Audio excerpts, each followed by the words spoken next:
Të nderuar miq të dashur, vëllezër dhe motra, më Krishtin ja ku jemi së bashku në takimin tonë të përditshëm Komenti i Shkrimit të Shenjtë. Jemi datën 18 korrik dhe Kisha Janë Ortodokse. Në këtë datë na nxit lexojmë nga letra e Apostullit Pavlit drejtuar Romakëve, kapitulli 12 vargu 1 deri në vargun 3. Le ta lexojmë këtë pjesë dhe ta komentojmë sipas hetrave. Vëllezër, po ju bëj thirrje nëpërmjet dëmshurisë së Perëndis ta paraqisni trupin tuaj si flitë të gjallë, të shenjtëruar, të pëlqyer te Perëndia që është shërbesa juaj e mençur. Dhe mos u konformoni me këtë botë, por transformoni me anë të ripërtritjes së mendjes suaj, që të provoni cili është i miri, i pëlqyeri dhe i përsosur i vullneti i Perëndis. Sepse për hirin që më është dhënë, unë i them secilit për ju është të mos e vlerësoj veten më shumë se sa duhet ta çmoj, por të ketë një vlerësim të përkohur sipas masës së besimit që Perëndia i ndau secilit. Pra, le ta lexojmë këtë pjesë dhe ta komentojmë sipas hetrave. Fillojmë me vargun e parë. Vëllezër, po ju bëj thirrje nëpërmjet dëmshurisë së Perëndis ta paraqisni trupin tuaj si flitë të gjallë, të shenjtëruar, të pëlqyer te Perëndia që është shërbesa juaj e mençur. Shënia Angujati thotë se Apostulli Pavli nuk urdhëron me ashpërsi, por lutet nëpërmjet dëmshurisë së Perëndis. Kjo na tregon se hiri i Perëndis është themeli i bindjes sonë dhe hiri i Perëndis nuk vepron me imponim, por brenda bashkëpunimit të lirisë sonë, pra atë që quhet sinergji. Paraqisni trupin tuaj nuk do thot vetëm trupin fizik, por tërë jetën dhe veprat tona që i bëjmë në këtë botë. Si flitë të gjallë, që është në kontrast me flimet e dhjatës së vjetër. Kafshët vdisnin mbi altar, ndërsa i krishteri jeton për Perëndin duke vrarë mëkatin.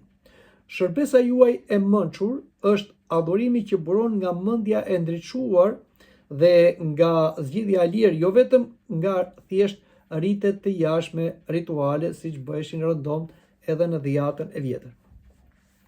Çdo virtut është një flim, pastërtia, mëshira, agjërimi dhe dashuria janë flime që ne ja përkushtojmë Zotit. Altari mbi të cilët flijohen këto virtute është zemra e besimtarit. Pra, trupi bëhet i shenjtë kur vjet në shërbim të virtuteve dhe jo kur vjet në shërbim të epsheve.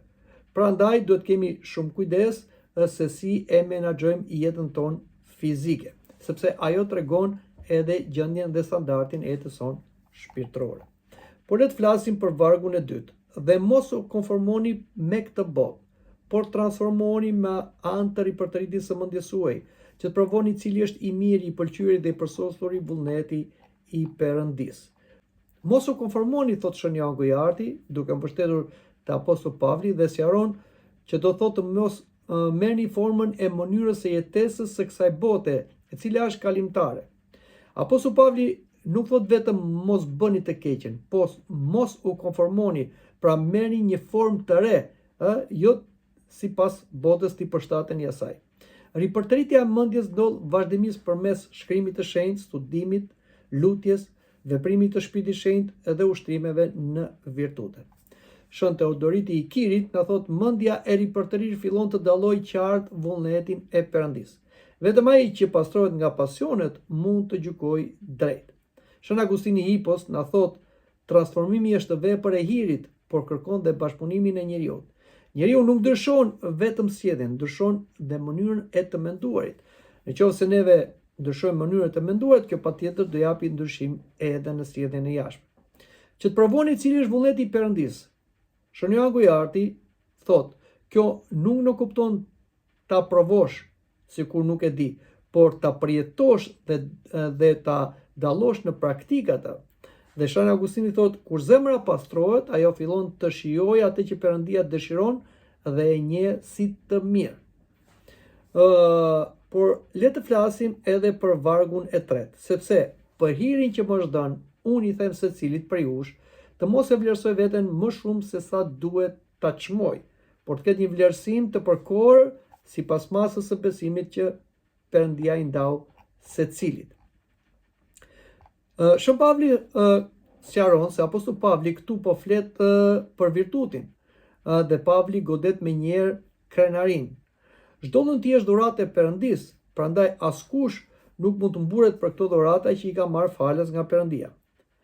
Dhe kur flasim për masën e besimit, nuk kupton se Perëndia i do disa më shumë e të tjerë më pak. Por tek secili ai i jep dhunti dhe përgjegjësi sipas planit të tij. Dhe Shën Kirili Aleksandris na sqaron, porosiia është themeli i çdo virtuti. Ai që e njeh burimin hyjnor të dhuntive, nuk e ngre veten mbi tjerët, por ka një mendje të përulur. Dhe Shën Agustini vazhdon dhe sqaron, të mendosh me urtësi për veten nuk do të thotë të nëvlerësosh veten, por ta shohësh veten në dritën e irit të Perëndis, jo si burim i të mirës, por si përçues i të mirës. Çdo e mirë që kemi është dhuratë. Kjo largon krenarinë dhe ushqen mirënjohjen për Perëndin. Pra, përmbledhja e hetërve për këtë pjesë të letrës së Apostullit Pavli drejtuar Romakëve është: e para, në vargun e parë, besimtari ja kushton të jetën Perëndis si fije gjallë, dhe ky është adhurimi i vërtet që përfshin gjithë qenien, jo vetëm ritualet e jashtme. Dhe në vargun e dytë, etrit e përmbledhin: çdo kushtim shoqërohet me një transformim të brendshëm përmes ripërtëritjes së mendjes, që bën njeriu të dallojë dhe të jetojë sipas vullnetit të Perëndis. Te vargu i tretë na thotë: fryti i këtij transformimi është porosia. Njohja se çdo dhunti dhe çdo mas besimi janë dhuratë të Perëndis, ndaj askush nuk duhet lartësoj veten mbi të tjerët. Kështu pra, etrit e kishës na mësojnë ta shikojmë këtë pjesë të letrës së Apostullit Pavlit drejtuar Romakëve, dhe si një thirrje për kushtim të plotë, ripërtëritje të brendshme dhe porosi që janë themelore për jetën në Krishtin. Mendoj që këtu ta mbyllim edhe komentin për sot, por takuar në takimin e ardhshëm. Deri atëherë, mirupafshim.